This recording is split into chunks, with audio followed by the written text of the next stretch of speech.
Hello, everyone. Professor Jerry Lindbergh, just checking in with you. I hope you guys had a terrific spring break last week and are back in the swing of things this week. So, I want to talk to you about a couple of things. First of all, as you may have noticed, I had the grades and the feedback for both your exam one as well as last week's assignments. So just make sure you take a look at both of those and let me know if you have any questions or concerns. And just a few words about the exam. Uh, I will caution you to not copy and paste from Google. So don't wait till the exam, try to Google the answer, and then copy and paste it into the exam. That's never a good strategy. First of all, it's plagiarism. So anytime that you copy from the internet and don't cite it, anytime you copy from a source and don't cite it, that's plagiarism. And that is against Palomar's academic honesty policy. It's also against my policy, and it's really one of my pet peeves. So please do not do that. And if you do that, um, I will call you out on that and may have to report you to the college. So uh, please don't do that. Because also the answers are in the course itself. Every answer to the questions, or to all of the questions in the exam, were in your course in some form or fashion, whether it was in the text reading, whether it was in the lecture, and so on. So I also gave you a study guide. And one way that you can prepare for the exam from this is a study guide in case you didn't figure it out. Many of you have your own methods, and that's fine. Whatever your method for preparing for the exam is fine. But if it were me, what I would have done would have reviewed the terms. I gave you a list of terms to prepare for, and just prepare for all of those terms: the who, when, what, where, when, and historical significance of each of them, and then just keep it in a Google Doc or a Word doc or something like that on your computer, or physical notes, whatever makes sense to you. And then review the short answer possibilities, because you knew that some of those were going to be on the exam. So prepare for them ahead of time.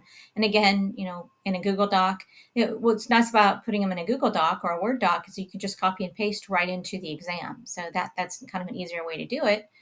But again, however you want to do it is fine. You can color code, however, whatever works for you. That's just one way you could prepare. Another way is to not wait until the study guide. Is to take notes every time we have a new theme or a new module. For example, you could prepare some sort of study guide for yourself, or note taking strategy. Maybe anytime you see a term, say what the who, what, when, where of the term is, and the historical significance. Maybe have one column that has the term and the other one that has the historical significance and the who, what, when, where. However you want to do it, but that's what I would do. Also, if you'll notice in the lectures, I have the objectives in the lectures themselves, not just in the lecture video, but I have the objectives of what I want you to get from each module or each theme in the on the page itself.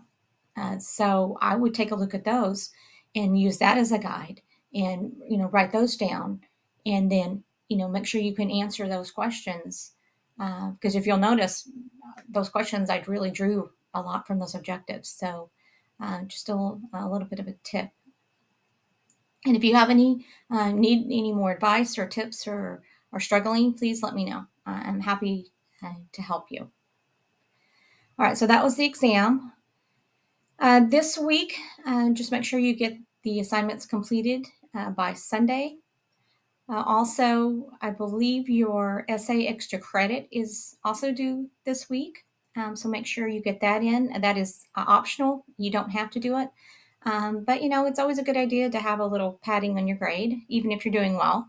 But again, that's your choice. That's strictly optional. Uh, with respect to the extra credit, you can either put it in a paragraph form on a separate Google Doc or a separate Word doc and submit it that way, or you can just go directly into the essay and highlight and bold or put it in different font or different print or whatever, as long as I can tell what the changes are and where you made the changes. So if you do it on a Google Doc or a Word doc, you need to tell me, which comment you're addressing and then how you change it. Not, and I don't want to see things like I should have, put this citation in or whatever it is. That's not what I want. I want you to actually put in the citation, what you should have done. All right, it's kind of a teaching opportunity or learning opportunity for you could now you know how to do it, right? You made a mistake, you corrected it. Now you know how it's supposed to be. So you want to make sure you do that. But again, if you want to write into straight into the essay, that's fine. But do not rewrite the entire essay again, and with that in because I'm not going to reread your entire essay. So make sure that you follow the directions. Okay, that's all I have. If you have any questions, concerns, need to meet with me, please let me know. Take care.